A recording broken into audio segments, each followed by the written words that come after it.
Disclaimer. This video is for entertainment purposes only.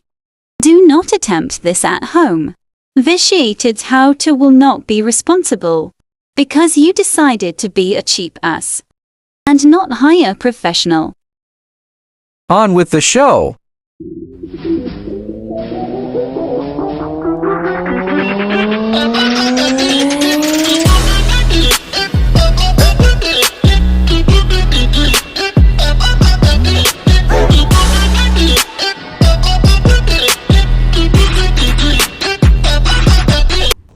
Welcome back. Today is a kind of a how-to and a review all in one. First off, this is the POS I got. See what I paid for it. It was dirt cheap, so because I thought I was replacing the power acoustic because I thought something was wrong with it.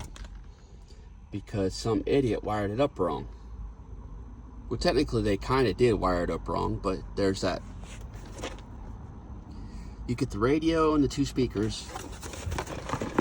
Speakers I didn't touch because it's in a 2010 Ford F150 XLT. And the model number is, come on, DM172. If you need a more detailed there's more detailed. And oh, by the way, that QR code right there, don't scan it because it won't give you no product information. It takes you directly to walmart.com. If you have the app, it'll take you to the Walmart app. And there is exactly no information whatsoever about this radio. You're going to have to figure it out on your own. But let's look at it a little bit here. What it says it has. It says it's got built-in hands-free Bluetooth. I haven't tested that yet.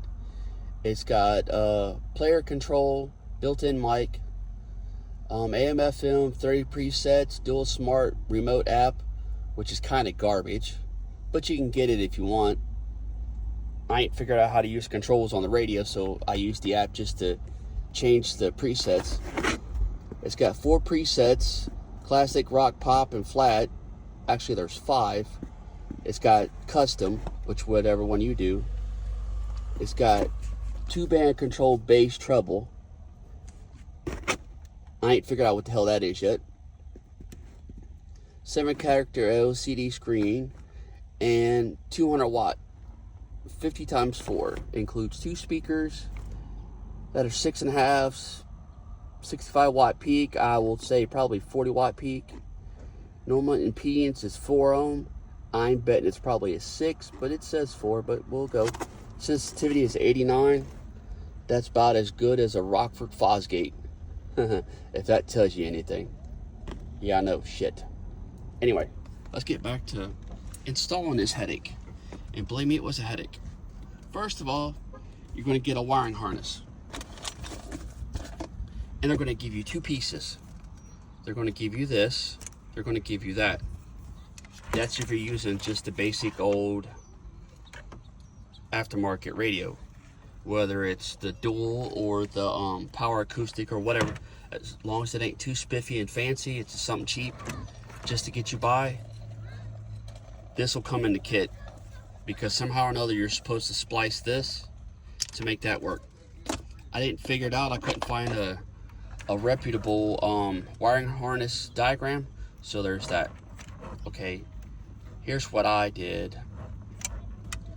Orange wire is a dim wire, which because, as you can see here, as far as I know, it ain't too bright, but I'm fixing to find out when I go see Union Underground at night. So yeah, we'll see about that. And this is an antenna wire for power antenna. This one here, the blue and white, is actually the remote wire for the head unit that runs back, and this actually does kind of use the amplifier. I don't know how, but you'll see in a minute. Okay, it comes with a fuse here, which is a little dinky little fuse. I'm not a big fan of barrel crimps. I couldn't find my wire nuts, and I forgot I had the blue ones. So I just crimped the stupid thing because it was right there, and me being lazy and not looking. So there's that. Then you got the antenna wire.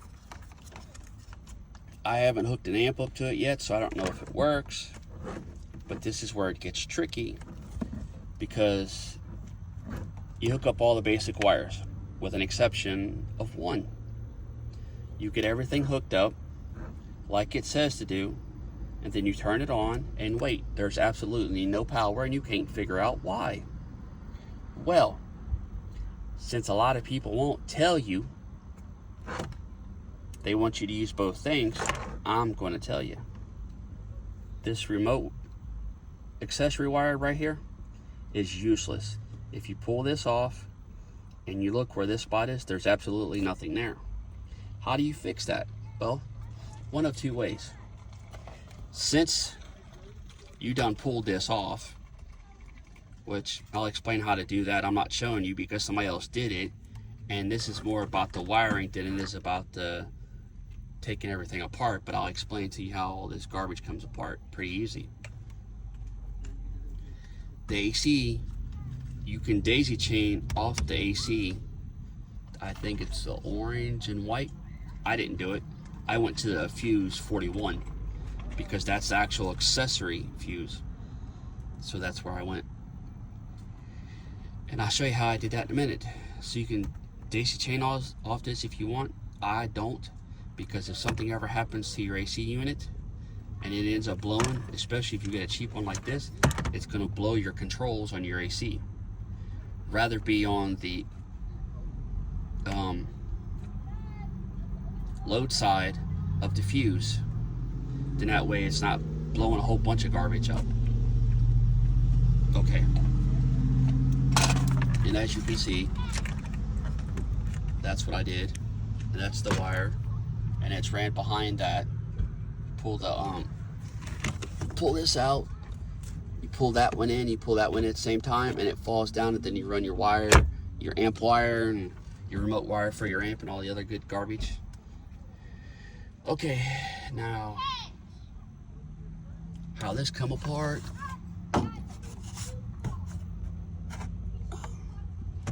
You get one of those nice spiffy little trim tools to start pulling this. You pull that one, I think it's a 10 millimeter, I don't know. There's another one there, and this here, you pull that out, and there's another one there. Since I got it, I'm gonna stick my hand in there and show you.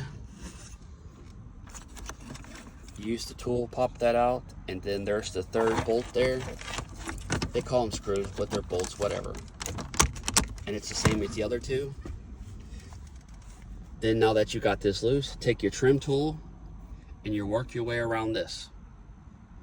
These little pieces here, you gotta pop them out,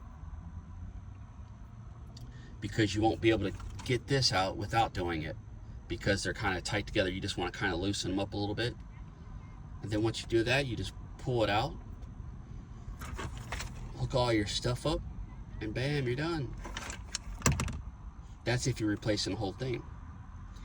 If you're just taking the stereo out, then it's pretty self-explanatory when you get to that point. It ain't too bad. So there's that. Now, let's go on with testing this baby out. I had to go to the park because the idiot across the street from me was blaring his music, and y'all know how YouTube is and copyright infringement, so there's that. So we're gonna see if it catches for me. And it starts right up. It's got a bunch of basic settings. You got your mode, Onyx, this. You can play with it, and you got this and that. There's some other features that I ain't really messed with. I don't really care. Because it's just cheap. Then you push that, and then you can take and you go through the settings, adjust it. You turn this to turn the loud on. So what I'm going to do is I'm going to get a little creative here.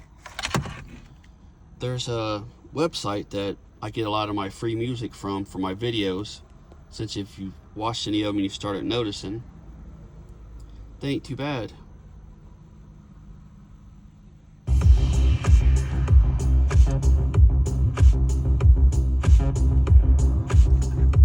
And this is creatormix.com. And there's going to be a few songs, but that's who originally does it. That's where I get my music from. And as you've seen, this is all in basic.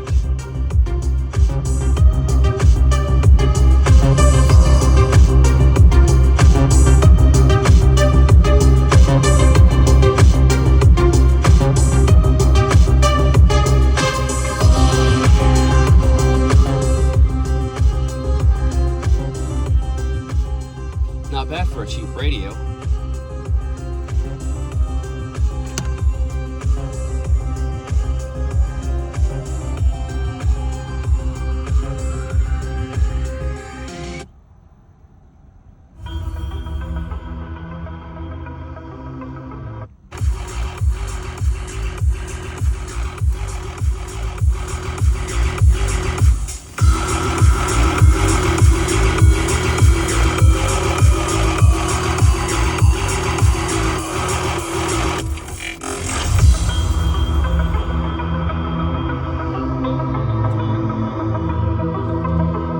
See it.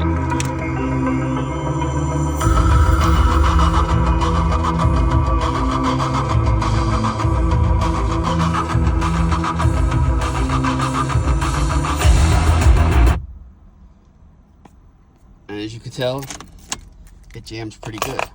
I will say this, when I was at home, I was testing it, and I can't show it because YouTube is getting insane about these copyright strikes, so I'll just have to tell you about it. First song I always test all my stereos with is 9 Inch Nails' Get Down, Make Love. Reason for that is because a lot of my stereos that I design and I listen to, I design them around a 3-way speaker because I want the mids, the highs, and the lows. So Get Down, Make Love is the best all-around song because it hits the lowest of the lows that most humans can hear, and it hits pretty damn high of the highs, and it's got that killer mid. So I was bumping it for about a minute, and this little heat sink right here got so hot I couldn't touch it, and that was probably about 125, 130 degrees. So yeah, it was pretty hot. So it's going to be interesting. I might put an amp to it, I might not. I haven't decided yet. But people are going to hear it, then they look in there and see that garbage ass stereo. It's going to be hilarious. But anyway, I mean, so far so good. And just in case you're wondering,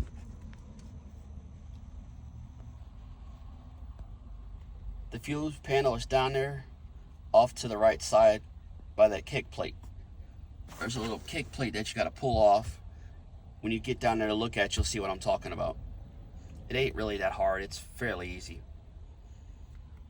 Thanks for stopping by.